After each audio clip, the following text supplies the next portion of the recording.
it's been 6 weeks and I thought I'd best get back to work. Welcome back. I've enjoyed a very long summer holiday in the UK.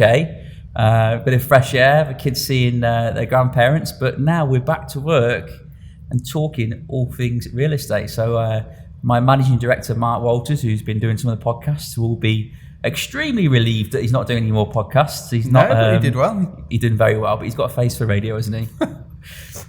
So we're back. I'm back. Lewis will be back next week on Taking Care of Business, our podcast by Allsopp and Allsopp. And what we're talking about today is Dubai real estate is now become more than just looking to buy and rent a home, and it's actually become a more sustainable place to invest.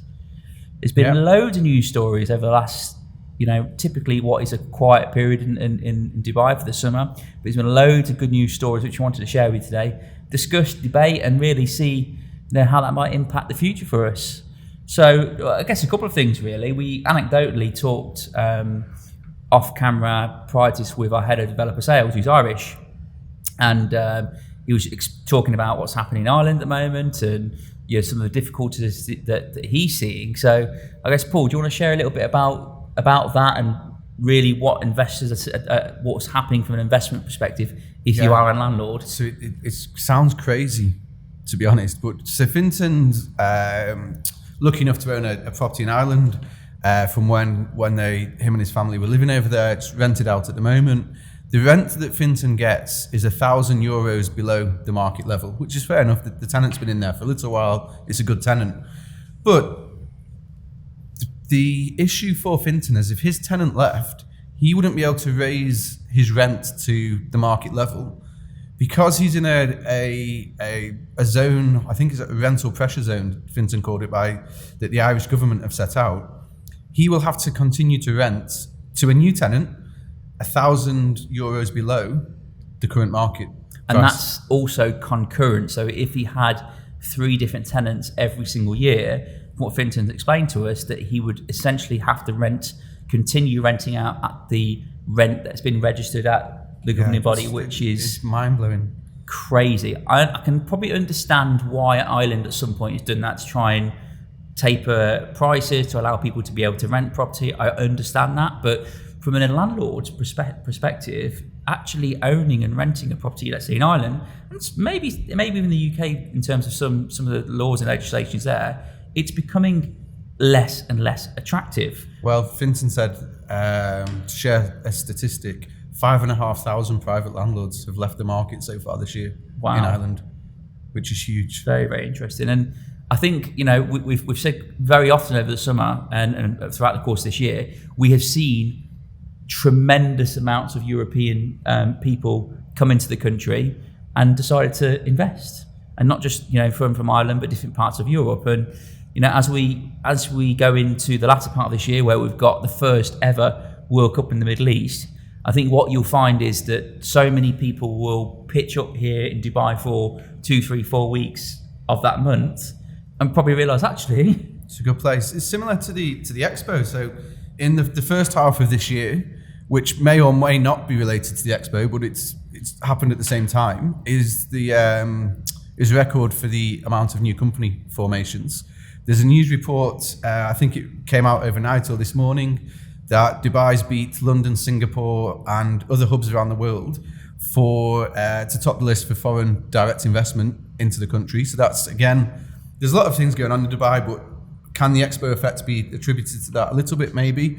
And probably, like you say, the similar thing for the World Cup. People are going to come to the city, enjoy the city, and hopefully want to stay in the city. I've probably been in Dubai for at least 3, maybe 4 World Cups. And it's crazy how much effort is going in from Dubai's perspective for fan zones. Yeah. There's ones in DIFC. I've seen a big one in Sports City.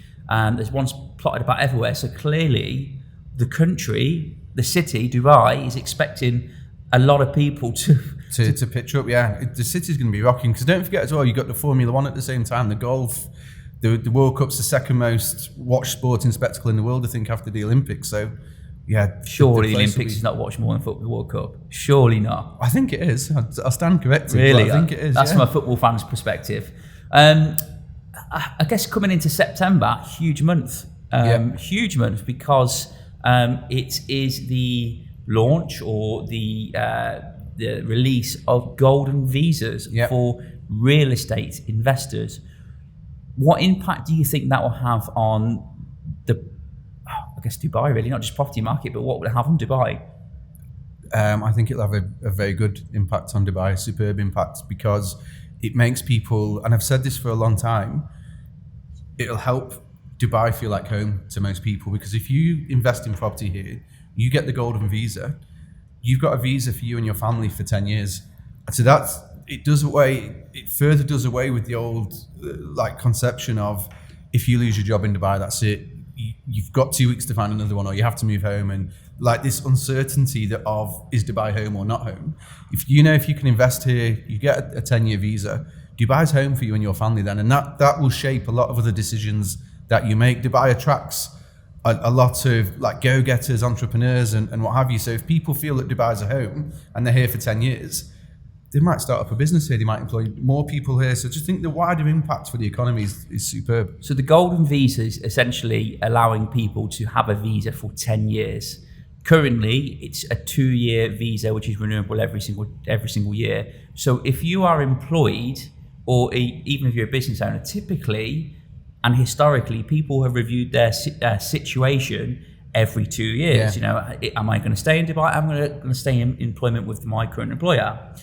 And I actually think the thresholds for having a real estate golden visa, I think, are very lenient. They're very accessible. Yeah. So the entry level for having a golden visa in Dubai, which allows you 10-year visa, is minimum of 2 million dirhams property, which in pounds sterling is approximately 380,000 pounds. I mean, obviously we're seeing some big shifts in the currency rates at the moment, but you can have a 10-year visa, which I think realistically is that probably the average property price, 2 million dirhams for us. Ours is high. Yeah, ours traditionally sits around 2.5. I think even over the past 12 months we've been up at 3 million. Yeah. Some months, but traditionally around 2.5 is the average property sales price. Yeah. Okay. So I expect the visa offices to be very busy. I know anecdotally, many of our members of staff have been asking me about when it's ready, when it's available, and can we help them do it? Which of course we will. We've got lots of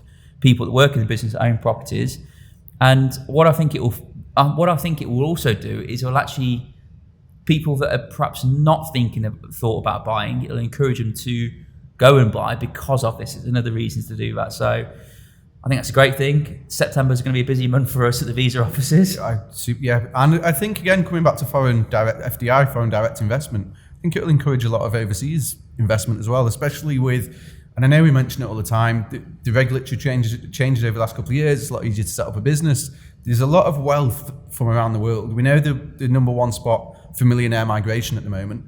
There's a lot of wealth from around the world that's looking at Dubai as an attractive place to be, and with the company setups, with the golden visas, it's only going to attract more people over. And they've adjusted their law very recently with regards to funds. So basically making it more accessible and more easy for real estate funds, not necessarily retail investors, but funds to be able to conduct business in Dubai, which again, from a big level perspective, whether it's buying buildings, renting them out, office spaces, again, you're going to see that in the market, which is going to be very attractive to do business here. So really, really, really exciting. I have spoke months gone by about cryptocurrency, and I think it's been well documented that Dubai has been with open arms really about welcoming, regulating crypto, or at least crypto exchanges to conduct business here. And an article from Arabian Business quite recently, last month, basically stated that crypto-rich investors are turning to real estate investments. So obviously we've seen some volatility, some significant volatility in crypto prices in the last 3 months, and I think we've seen a lot of people leave the crypto markets, even some people that I'm aware of where they've lost faith, shall I say, in crypto, and have used whatever they've had and turned it into real estate. So real estate's like the safe haven? I think the thing is for me, it's real estate. It's something tangible. It's something reoccurring. it's what you know. And the thing is with real estate is everyone needs a home. Yeah.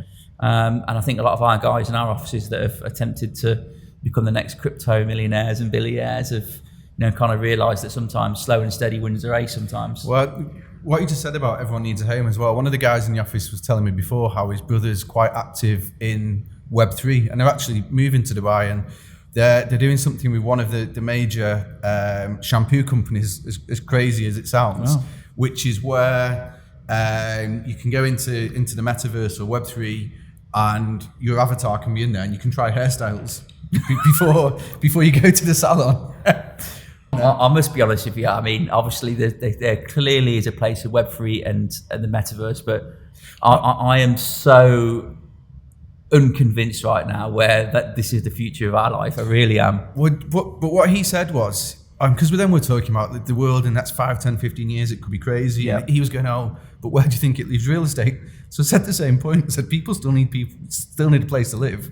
It's not like you're going to live in the metaverse. I think for anyone to think that real estate is just purely transactional and there's no emotion involved, certainly from a home buying perspective, and not involving a human being, my opinion, people not everyone agree, is incredibly naive. I feel like along the journey, people need they need to feel like they're doing the right thing, but they need very clear advice that sometimes they may not be able to find online.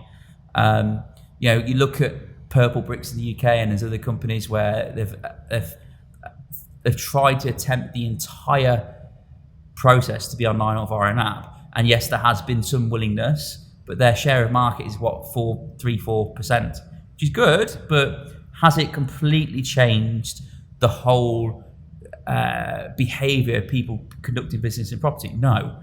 There are definitely ways where, whether it's Web3, whether it's, I don't like using the metaverse because I'm not even sure of that myself, but there are definitely ways where the transaction can be aided more by technology and improve the speed and efficiency of things, and ultimately help us. But I do believe we aren't going anywhere. I think people will always need, a reliable, a trustworthy, and experienced expert to kind of guide them along the whole process. But just coming back to the crypto, I mean, obviously people are looking for more stable investments. We're going through what people deem as a crypto winter right now.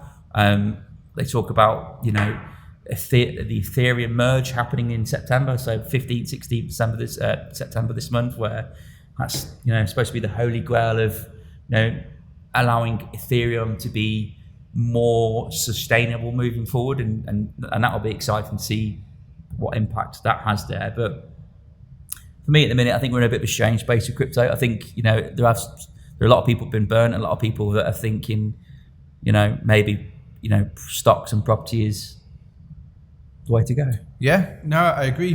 The only other thing I'd add though is, again, coming back to foreign investment, I think we all think no matter what's happening short term in crypto, it is here to stay in one form or another. For sure. Dubai's at the forefront of trying to be a place where people can come and where crypto is encouraged and the digital world's encouraged, and ultimately some of the world's richest and cleverest minds and venture capitalist funds are really, really invested in crypto and things like Web3. However, Warren Buffett doesn't agree with that. Listen to Warren Buffett, he's like, what I buy crypto for, I can basically buy it today at 27,000, it'll be to zero the next day, and I'm getting no reoccurring income or revenue from it. And obviously, I understand why he may say that, 'cause maybe we're protecting what he has elsewhere. But it's interesting. It's an interesting debate. For me at the moment, I like Dubai's bravery, and I like Dubai's riskiness of being the first out there. They did say many years ago it wanted to turn Silicon Valley, and maybe having being the center of crypto and exchanges and Web3, maybe attracting so much talent here, that may be the start of having its own hub here. So whatever crypto looks like now, as you just said, having those minds in Dubai, crypto Web3 might be completely different in 10 years time, but if all those minds are in Dubai and developing the next stage, then it's only a good thing. I think one of the things for sure is, I think 2007, 2008, the iPhone came out. Could we imagine our lives today not having an iPhone? Could you imagine conducting business with a BlackBerry where you scroll in and your BB pin and all that sort of stuff? And that's how crazy technology has changed in 12, 13, 14 years. It's mind-blowing. So where will we be in another 13, 14 years? How easy will be to do things? Will it get wide adoption? Where everyone understands, from younger audiences to my mum and dad or whatever, which it probably needs that to have acceptance across the board. Otherwise it may take many, many years of the younger generation growing up with it and adopting it, and then them being a little bit older, their kids knowing it as well. Yeah, and that's, I know it sounds stupid, but that's how people are going to come into this world. It's not through all the amazing things. It's choosing which hairstyle you want before you go to salon, seeing what a t-shirt looks like on your avatar. That's how people are going to get involved in this world, and then everything else will build up. I feel so old talking like this. So old, honestly. So my daughter's got an iPad, and some of the things she says me sometimes, I'm thinking, I'm actually quite tech savvy, but this is like her growing up knowing this. It's just absolutely We'll be mad. granddad soon. Before we wrap up, we'll be granddad soon, don't say that. Before we wrap up, some of the notes I've got here is, we talked about Ireland and, Dubai certainly being extremely attractive to have their money in country. What typically at the moment are people can they expect in terms of gross and net rental returns on investment? Well, again, we were talking to Fintan about this. So Fintan's got investments at the moment where we can net someone 6 to 6.5%, but that's even after all taking into account management fees. So we'll give people a full management service, home maintenance. We'll look after the property from top to bottom for the life cycle of the property, and you take out 6 to 6.5% net. So you're probably looking at 7 to 10% gross yields on the back of that, which is superb. I think going back to the UK and Ireland, maybe what do you say, 3 to 5%, if lucky. If that, and then obviously you've got to factor in any taxes and even not cost of labour and stuff like that. It's just if you've got any maintenance. So the return on investments here in Dubai are extremely healthy, and what we've seen with rental prices increasing last really 12, 14, 15 months is them returns are even more lucrative. Yep. And I think Dubai's 2040 ban, which we talked about before, is getting population to 5.5, 6 million. We're 18 years away from that being achieved. I actually believe it will happen before the 20 years. And I feel like, without providing any numbers and substance, Dubai actually feels a hell of a lot busier.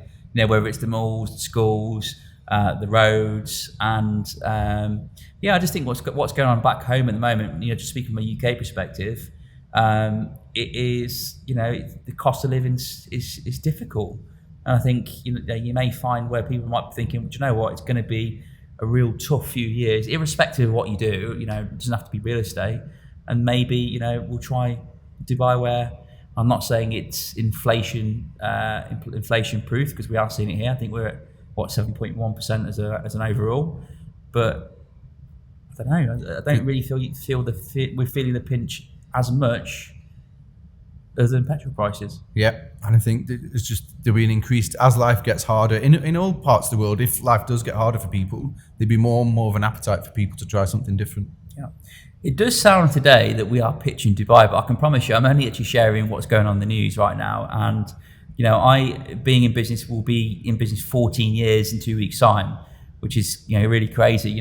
Just myself and Lewis started at that time, and never in our wildest dreams did we think that we would start off and go through a pandemic, Brexit, the global financial crisis in 2008, and be now where we're just shy of 400 members of staff from multiple businesses. So what I've seen in 14 years is significant, but particularly the last 2 years, I've never seen so much positivity and goodwill from the government side of things with regards to their understanding of what's required moving forward, and actually having a really, really clear plan. And from our perspective, business owners, you can feel excited about the future, because the government have a very clear path of getting to the 5, 6, 7 million people living in Dubai, which ultimately means, more money's being spent here. It means more sustainable and better for business. It's better for business and a better place to be in general.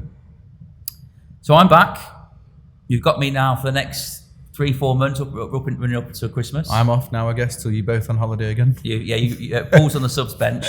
But honestly, thank you very much for listening to our Taking Care of Business podcast this week. As always, please, if you can if you can subscribe, if you can press the little the bell button on YouTube so you can get a reminder about our podcast. And also, if you listen to any of the podcasts on Apple Podcasts, Google Podcasts, Spotify, please, if you can make a review, if you can put some 5 stars, hopefully you give us a 5-star review, a nice one, and you find us entertaining and informative, and that will really help us, encourage us to do more, and also encourage more people to listen and watch.